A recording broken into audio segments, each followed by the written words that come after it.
I want to talk about this popular thing that people do in Pokemon and how it affects Pokemon investing today.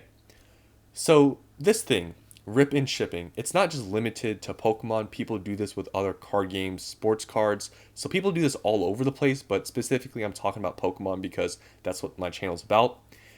So, if you don't know what rip and shipping is, and you've never heard of it, which I'd kind of be surprised at this point because it's super popular, but rip and shipping, it's a very simple thing. Basically, you have somebody that has a website where you buy packs from. It could be maybe a bundle of packs. It could be some older packs. Basically, you're buying packs from somebody, and they open those packs on a live stream, and they send you the cards to your door. It's very simple. So basically, you're paying somebody to open up the packs for you instead of you doing it yourself. Now, I have never done a rip and ship, and on this channel, I'll never do a rip and ship service. Honestly, just in my opinion, I've really never understood, I guess, the whole point of rip and shipping when I can just buy the products myself and just open it myself. Like, that's the whole point of kind of opening stuff, is for your own enjoyment. But the only argument I can see with this whole rip and shipping thing is that I guess it's fun to all be in a live stream with a bunch of people seeing your packs get opened and something go crazy. I guess that's the fun of it. And also for like more vintage packs, I would say that that's also another reason why somebody might, join a rip and ship thing, is if maybe they want to open up a vintage pack that's maybe a few $100s, but they're too scared to buy one off of eBay when obviously it could be weighed, it could be resealed, whatever, and you're trusting obviously the person that you're buying the product from, that they're getting it from a reputable source, that it's not weighed and all those sorts of things. So I can see the appeal to rip and ship. Like, it's just fun to be in a live stream with a bunch of people, and you can also, I guess, get older packs, and you're assuming that they're legitimate from whatever source you're buying from. So that's the only appeal I can see to it. But other than that, personally, me, like, I don't really open packs anymore. But when I used to, that was the whole fun of it. Like, you're paying all this money to buy these packs, and you kind of just want to open it yourself to get all the, to just have fun doing it yourself. But hey, if that's your thing, I'm not trying to destroy anybody's rip and ship business. If you enjoy doing that sort of thing, by all means, go for it. You're supporting these people. Some people are doing this full time. So 100%, I'm not trying to, hate on anyone doing this sort of thing. It's perfectly fine. But personally, me, I've never done this, and I don't think I ever will. Now, some popular platforms people do this on is like Whatnot. I feel like Whatnot has kind of become infamous. Like, I don't like Whatnot.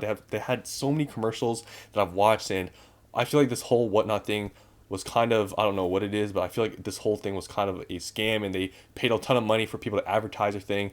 And I don't know, I've heard a lot of bad things about it.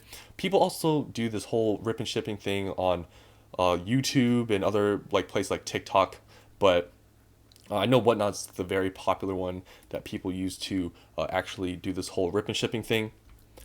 Now, honestly, in my opinion, I feel like PokeRev started this whole sort of rip and shipping thing. Honestly, the rip and ship term, I think, just got popular like recently, because when PokeRev was doing it, he never called this whole thing, I think, rip and shipping. It was just more of a thing that everyone kind of knew, that you just bought, into the packs, and he opened it up for you. Like, I don't think the term was actually used rip and ship back then, but I feel like he really kind of made this a very popular thing.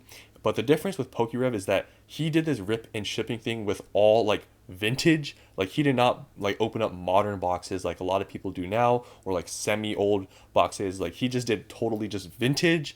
And that's where, like I said, I can sort of see the appeal of why, some people will like join some of these rip and ship things, is because if there's like a vintage box and they're getting their packs from a sealed booster box, then obviously, if you want to open up a pack, or you want to get the chance of getting a good card from one of these old sets from a sealed box, getting it from someone like these people, like PokeRev, it's a reputable source. It's not going to be weighed and all those sorts of things. So I can see the appeal then. But yeah, I just think this whole rip and shipping thing really did start with PokeRev, but I don't think he really does it anymore. Like, now he just makes YouTube videos. But now I just want to show you guys some people that do rip and shipping. Now, these are people that I would say are reputable. I'm not, hating on anyone's business here with this whole rip and shipping thing, but there's a YouTuber out there that I think people in this whole investing space know about. and he does rip and shipping. I think he started this just recently, and I guess it's kind of, I guess they kind of conflict, being an investor and also doing a rip and shipping business where you're opening up product. Like investing, you're supposed to be holding on to stuff. But I'm pretty sure he has his stuff where, he puts to the side for investing and has the stuff that he uses for his rip and shipping stuff.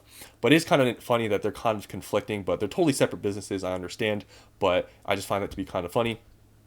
And then there's also Cool Trainer Ryan. Now, I was kind of surprised that he did this whole rip and shipping thing. I'm pretty sure I heard somewhere where he said he'll never do a rip and shipping thing, or he just really didn't understand it and now he does it. Like I heard that somewhere. I don't know if I'm wrong about that, but I heard that he said that at some point and now he does it, and some people, I guess, hated him for it. And also I heard some people complaining about his prices in the beginning. I don't know the whole situation, but I guess people were saying that he was charging too much. I don't know if it got better, but I heard some news about that. But he does it as well. Definitely also another reliable source for this whole rip and shipping thing. And there's also this person who owns a card store. He also does, I guess, breaks. I guess that's another word for it. I guess breaks was more of the popular term back then, I would say, instead of rip and shipping. But he does it as well. And there's also just some other card stores that do it. Like you can see DA Card World. They also do like these breaks. So just wanted to show you guys a few sources that actually do this whole rip and shipping thing that I would say that these people are reputable. So if you want to do this whole thing, by all means, these I would say are reputable people. But now I want to talk about how this whole rip and shipping thing affects Pokemon investing. Now, this whole rip and shipping thing, I think recently also has just gotten more popular because of the market changing. A lot more people are getting back into Pokemon. So I feel like a lot more people are wanting to get into this whole rip and shipping thing again because there are just more people in Pokemon. And with that, I think there's just people that are going to see this and start joining in. So I feel like a lot more people are doing this rip and shipping business. And what do I think of this? I think this is very good for Pokemon investing because it's very simple. All this is supply and demand. We all know this, with investing in all these products, sealed products. As time goes on, people open up these boxes or packs or whatever, and supply dries up. And even if demand doesn't always go up, like just because the supply goes down, there's always going to be some sort of demand for each set. The prices are going to go up, and we all know this. But with this whole rip and shipping thing, it's just going to exponentially make it quicker because people on these live streams are opening up hundreds or thousands of packs, and some people do this full time. So if someone does this every single day and they're opening up hundreds or thousands of packs, you can imagine how much product is actually getting bought up and getting opened. So in my opinion, as like an investor, I totally am on board with this whole rip and shipping thing. I hope it gets bigger than it is. I mean, it's already pretty big because this is just good for me because I'm holding on to the product. I'm not opening any of my stuff. Like I've held on to some products for 2-3 years now.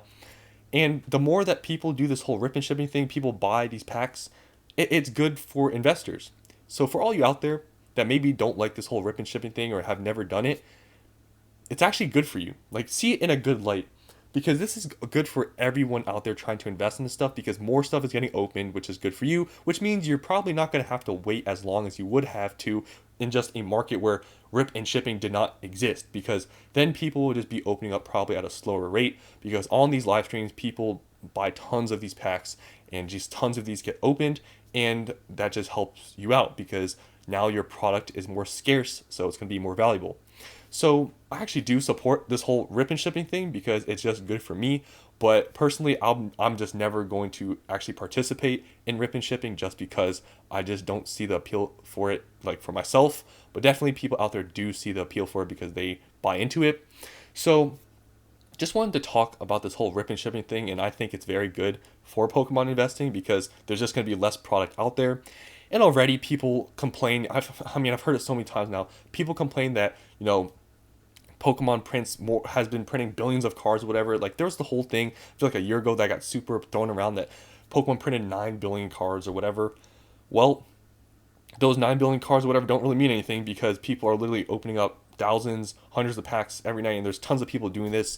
So I think that whole thing with billions of cards or whatever is kind of out the door, especially now because literally you can see in front of you how many people are just opening up packs every single day. So yeah, I just wanted to talk about this whole thing because I thought it was sort of interesting to talk about rip and shipping because it's not really investing, but it relates to investing and it's actually good for investing. So yeah, just want to talk about this interesting thing today. So hopefully you guys enjoyed and comment down below if you guys do join these whole rip and ship like live streams. Like I've never done it and I probably never will. But do you actually find it fun? Let me know down in the comments below. But yeah, that's all I have for you today. Hope you guys enjoyed and I'll see you on the next one.